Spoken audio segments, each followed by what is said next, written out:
Assalamualaikum warahmatullahi wabarakatuh. Dalam kegiatan ANBK nanti, selain siswa, juga ada Bapak Ibu Guru dan juga Kepala Sekolah. Bapak Ibu Guru harus mengisi survei lingkungan belajar untuk guru. Bagaimana format dan bentuknya? Mari kita ikuti pembahasan berikut ini.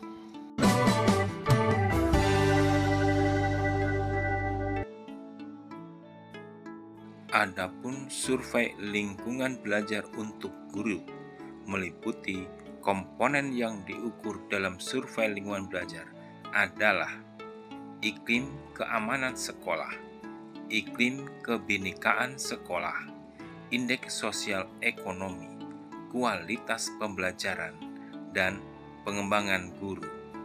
Mari kita ikuti pembahasannya. Perhatikan petunjuk berikut ini. Pilih salah satu jawaban yang bertanda bulat dan pilih satu atau lebih untuk pilihan yang bertanda kotak. Jadi kalau kotak kita bisa memilih lebih dari satu jawaban. Kita mulai dari soal yang pertama. Untuk membangun lingkungan belajar yang kondusif, sarana fisik yang ada di lingkungan sekolah yang harus diperhatikan yaitu ada 4 opsi. Yang pertama, aksesoris dinding kelas untuk menciptakan suasana yang menyenangkan. Sepertinya ini tidak, karena yang diminta sarana fisik, ini aksesoris. Yang B, ruang belajar yang bersih, nyaman, dan tertata dengan rapi. Ini pun sama, tidak mencerminkan sarana. Yang ketiga, segala sesuatu yang berhubungan dengan tempat proses pembelajaran. Nah, ini juga sangat umum. Dan yang keempat, ruang kelas, sarana dan prasaranya, pengudaraannya, alat atau media belajar, pencahayaan, pewarnaannya, dan pajangan hingga penataannya. Sehingga yang benar adalah kita lihat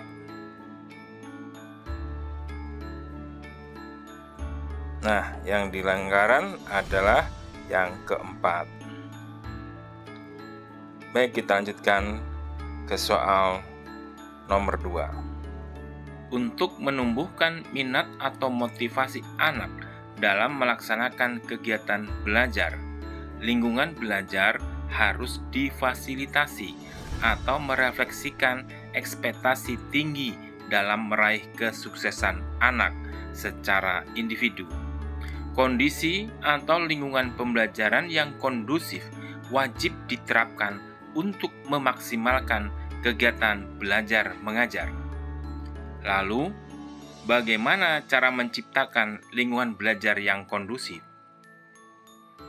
Ini ada 4 opsi. Yang pertama, menata ruang kelas, suasana belajar dan mengajar yang menyenangkan, mengadakan pembelajaran di luar sekolah terus-menerus. Sepertinya tidak mungkin karena di luar sekolah.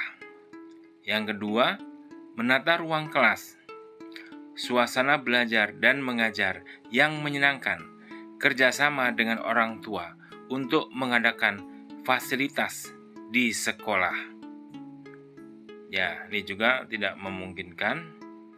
Kemudian yang ketiga, menata ruang kelas, suasana belajar dan mengajar yang menyenangkan, lingkungan luar kelas yang kondusif, komunikasi serta hubungan sosial yang harmonis antara siswa dan guru, menjadi guru yang menyenangkan, membiarkan siswa berekspresi, berkreasi, dan bermain sesuai keinginannya.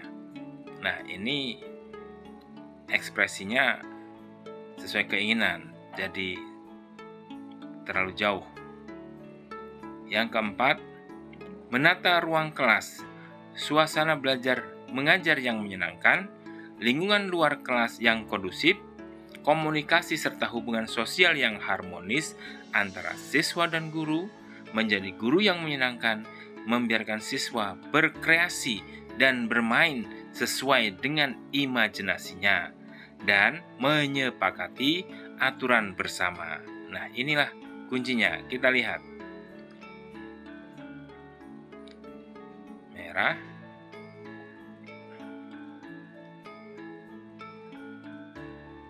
Merah juga. Merah juga. Dan yang keempat, yang bulat.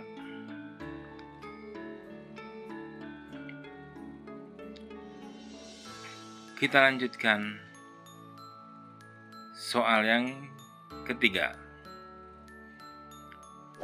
Untuk menciptakan kelas kondusif, guru harus bisa memberikan aturan yang disepakati oleh siswa, sehingga siswa tidak bisa membuat keributan di kelas yang membuat suasana belajar tidak kondusif karena mereka telah membuat aturan yang disepakati.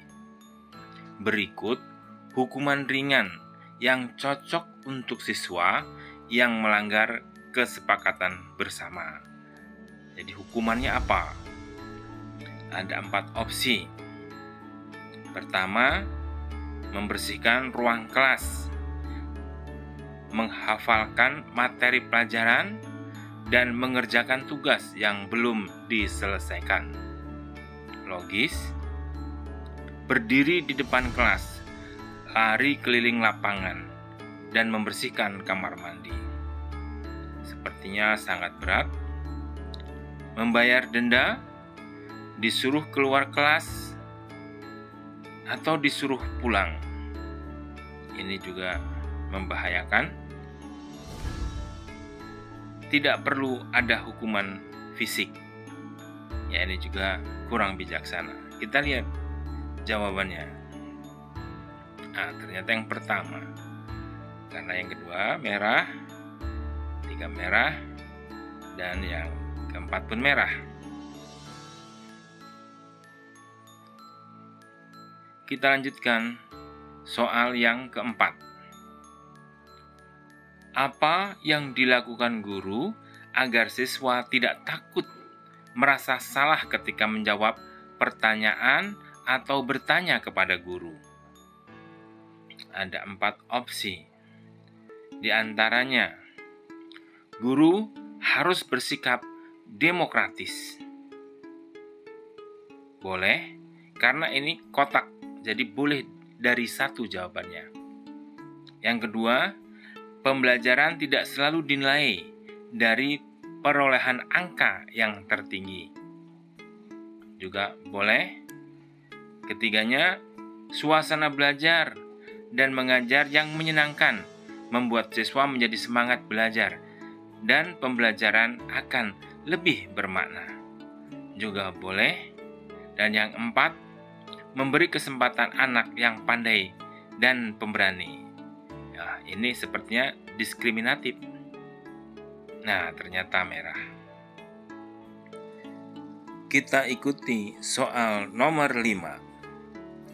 Meskipun siswa melakukan kegiatan belajar mengajar di dalam kelas, namun lingkungan luar kelas juga berpengaruh terhadap proses pembelajaran siswa.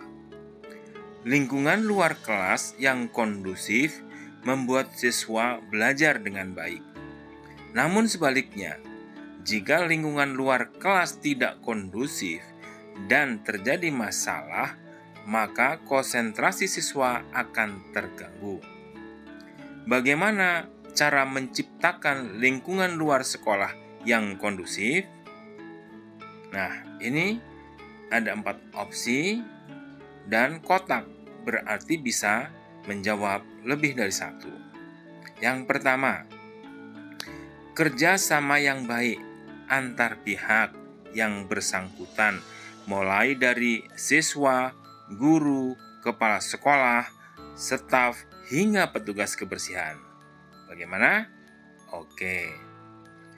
Yang kedua, menjalin komunikasi yang baik dengan berbagai pihak. Bagus ini. Oke. Kemudian, lingkungan sekolah juga menjadi acuan penilaian kualitas sekolah, sehingga harus dijaga dengan baik. Nah, ini tidak masuk karena lingkungan menjadi acuannya. Kemudian yang keempat, mencari donatur sebanyak-banyaknya untuk melengkapi fasilitas di sekolah. Ini pun sepertinya berbahaya, sehingga merah.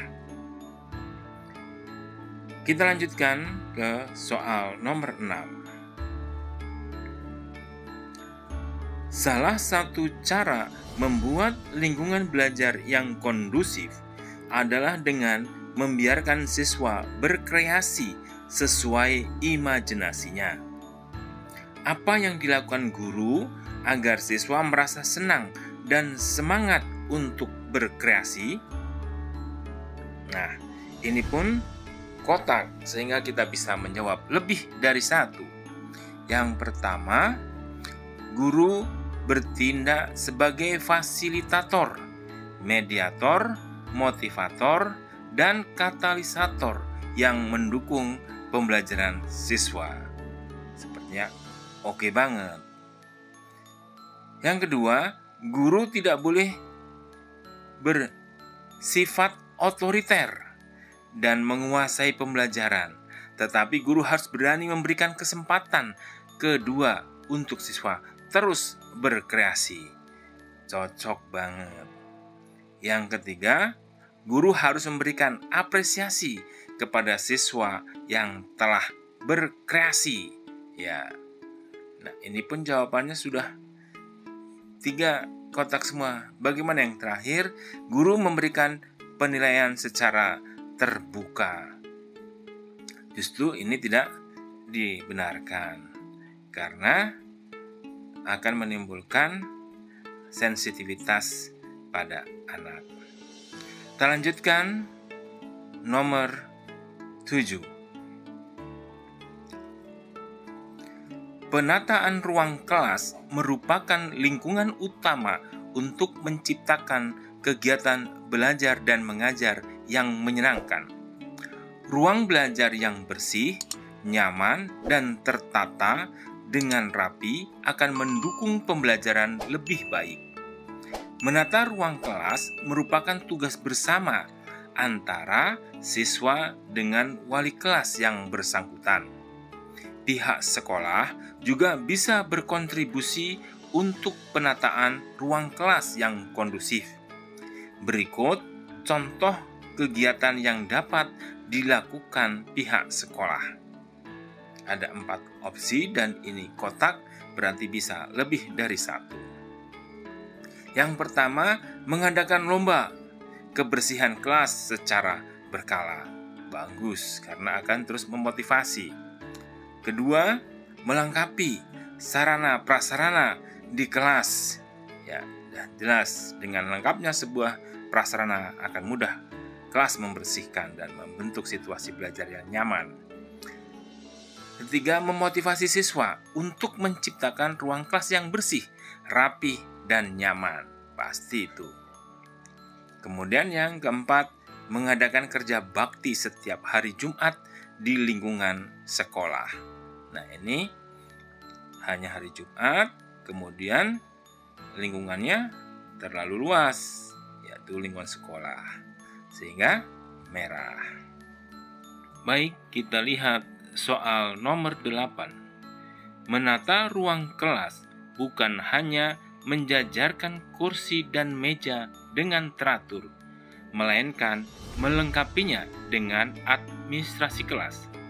Contoh administrasi kelas di antaranya ada 4 opsi dan kita perhatikan adalah administrasi kelas. Jangan terkecoh. Yang pertama, denah tempat duduk, jadwal pelajaran, struktur kelas, dan daftar piket. Ya, ini administrasi kelas kan? Oke. Yang kedua, aksesoris di dinding kelas untuk menciptakan suasana yang menyenangkan. Aksesoris, apakah ini administrasi? Oh, ternyata bukan. Berikutnya, lukisan hasil siswa atau kalimat positif yang memotivasi belajar siswa. Nah, ini masuk dalam administrasi karena bentuknya hal-hal yang bersifat keadministrasian. Kemudian, keempat, ada kalender, jam dinding, dan alat kebersihan. Apakah ini administrasi? Ternyata bukan, karena ini adalah sarana. Bapak dan Ibu, semua, demikianlah tadi beberapa soal tentang survei lingkungan belajar yang diisi oleh Bapak Ibu guru. Mudah-mudahan bisa memberikan petunjuk dan gambaran untuk kita melaksanakan ANBK nanti. Terima kasih atas perhatiannya. Mudah-mudahan bisa bermanfaat dan bisa membantu Bapak dan Ibu semua dalam menyikapi kegiatan ANBK. Sekali lagi, terima kasih. Jangan lupa subscribe, like, share, and comment untuk channel Kamto Cah Angon agar terus berkembang dan bisa memberikan informasi-informasi terbaru dari channel Kamto Cah Angon. Terima kasih. Wassalamualaikum warahmatullahi wabarakatuh.